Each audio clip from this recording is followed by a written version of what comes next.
আসসালামু আলাইকুম, টাইম ট্রাভেলের পক্ষ থেকে স্বাগতম। হ্যালো এভরিওয়ান, আজকের ভিডিও পারুলিয়া শাহী মসজিদ। নরসিংদী জেলার পলাশ উপজেলায় পারুলিয়া গ্রামে এই পারুলিয়া শাহী মসজিদের অবস্থান। মসজিদের চতুর্পাশে এভাবেই দেয়াল রয়েছে, আর মসজিদের এই দেয়ালে এভাবেই রং করা রয়েছে। প্রায় ৩০৫ বছর আগে এই ঐতিহাসিক দৃষ্টিনন্দন মসজিদটি শত শত বছর পেরিয়ে কালের সাক্ষী হয়ে দাঁড়িয়ে আছে এই পারুলিয়া গ্রামে। খুবই আকর্ষণীয়, দেখার মতো। দূর থেকে এই মসজিদটি দেখে যে কারো নজর কাড়বে। সত্যি অনেক আকর্ষণীয়, দেখার মতো এই মুঘল আমলের ঐতিহাসিক পারুলিয়া শাহী মসজিদ। আমি অনেক দূর থেকে এসেছি এক নজরে দেখার জন্য। আপনারা আসবেন, দেখে যাবেন, অনেক ভালো লাগবে। এটি হচ্ছে মসজিদের পাশের অংশ। এভাবেই খোদাই করা কারুকাজ দিয়ে নির্মাণ করেছে এই ঐতিহাসিক পারুলিয়া শাহী মসজিদ। এভাবে চার কোণায় চারটি বুরুজ রয়েছে, অনেক সুন্দর, অনেক আকর্ষণীয়। এবং কিভাবে এই বুরুজ নির্মাণ করেছে সত্যি দেখতে অসাধারণ। ইতিহাস থেকে জানা যায় যে নরসিংদী জেলায় সম্রাট আকবরের রাজত্বকালে মহেশ্বরদী নামেই পরিচিত ছিল। ১৭১৭ খ্রিস্টাব্দে মুর্শিদ কুলি খাঁ বাংলার সুবেদার নিযুক্ত হয়। সুবেদার নিযুক্ত হওয়ার পর তার কনিষ্ঠ কন্যা জয়নবকে ঈশা খাঁর পঞ্চম অধস্তন পুরুষ মনোয়ার খাঁর পঞ্চম ছেলে শরীফ খাঁর সাথে বিবাহ দিয়ে জামাতাকে মহেশ্বরদী পরগনার দেওয়ান নিযুক্ত করেন। তখন থেকেই তিনি দেওয়ান শরীফ খাঁ নামেই পরিচিত লাভ করেন, আর এই এলাকার নামকরণ করা হয় শরীফপুর। এটি হচ্ছে মসজিদের মেইন গেট। এই মেইন গেটই এভাবেই রং করা রয়েছে, রং দিয়ে আকর্ষণীয় করেছে। সত্যি দেখতে অনেক সুন্দর। মেইন গেটের দেয়াল অনেক প্রশস্ত। এভাবেই মসজিদের সামনে ফাঁকা জায়গা রয়েছে। মসজিদের ভিতরে নামাজের সময় জায়গা না থাকলে এখানেই তারা নামাজ পড়ে। এটি হচ্ছে মসজিদের সামনের অংশ। এভাবেই ৩টি দরজা রয়েছে। উপরে এভাবেই ৩টি গম্বুজ রয়েছে। নিখুঁত কারুকাজ খচিত নির্মাণ শৈলী দ্বারা করেছে আরো দৃষ্টিনন্দন এই ঐতিহাসিক পারুলিয়া শাহী মসজিদ। এভাবেই পাশে উজুখানা রয়েছে। তবে এই মসজিদে শুক্রবার দিন মুসল্লিদের উপস্থিতিটা অনেক বেশি থাকে, তাই এই ফাঁকা জায়গায় তারা নামাজ পড়ে। ইতিহাস থেকে জানা যায় যে হোসেন শাহীর শাসন আমলে ধনপদ সিংহ নামে একজন রাজা ছিল। তার পুত্র রাজা নরসিংহ শীতলক্ষার ৩ মাইল আগে ব্রহ্মপুত্রের তীরে আবাসিক এলাকা গড়ে তোলেন। সেখান থেকে তার নামকরণ করা হয় নগর নরসিংহপুর। আজও নগর নরসিংহপুর বিদ্যমান রয়েছে।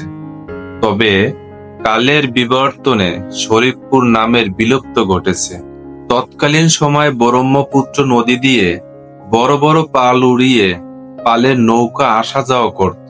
পালের নৌকা দেখতে এলাকাবাসী নদীর তীরে যেত এবং সেই নৌকায় নদী পারাপার হতো।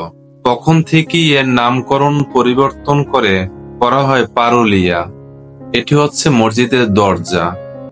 এভাবেই এই মসজিদে ৩টি দরজা রয়েছে। ৩টি দরজা দিয়েই মুসল্লিরা প্রতিদিন ভিতরে প্রবেশ করে নামাজ পড়ার জন্য। এটি হচ্ছে মসজিদের ভিতরের অংশ। এটি হচ্ছে মেহরাব।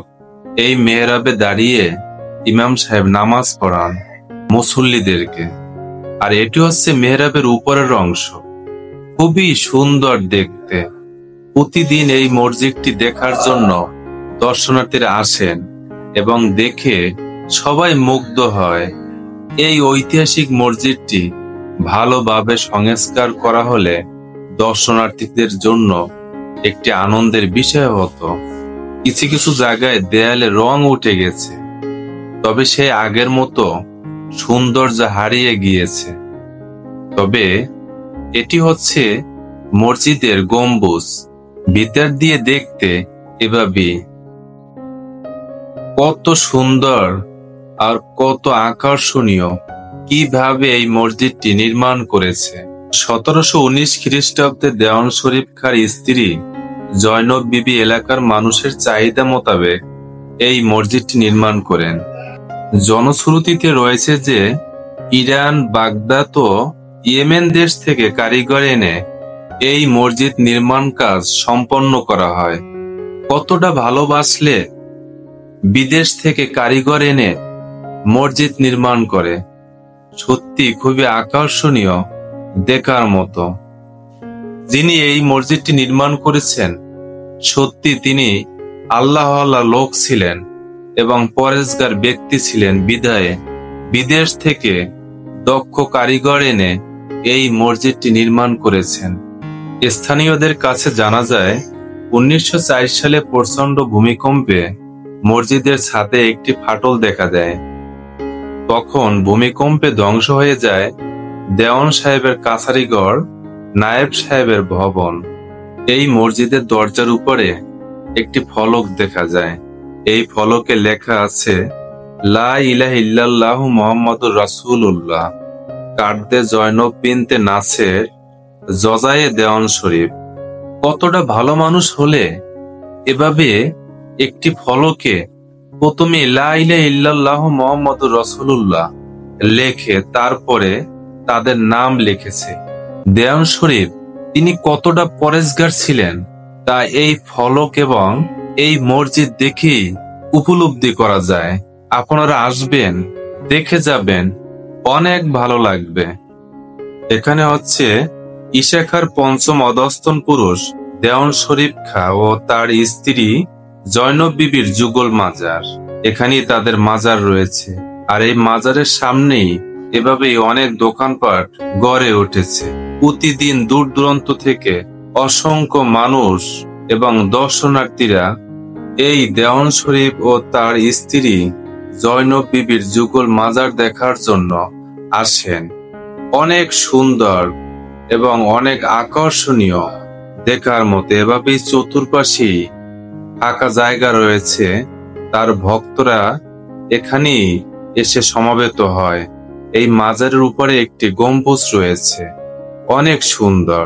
এই মাজারের চতুর্পাশেই ফাঁকা জায়গা রয়েছে, আর সেই ফাঁকা জায়গায় দূর দূরান্ত থেকে তার ভক্ত যারা আছেন তারা এখানে সমবেত হয় এবং এই মাজার জিয়ারত করে। শুধু তার ভক্তরাই নয়, দূর দূরান্ত থেকে অনেক দর্শনার্থীরাও এখানে আসেন এই মাজার পরিদর্শন করার জন্য। এটি হচ্ছে এই মাজারের ভিতরে দরজা। এই দরজা দিয়েই ভিতরে প্রবেশ করতে হয়।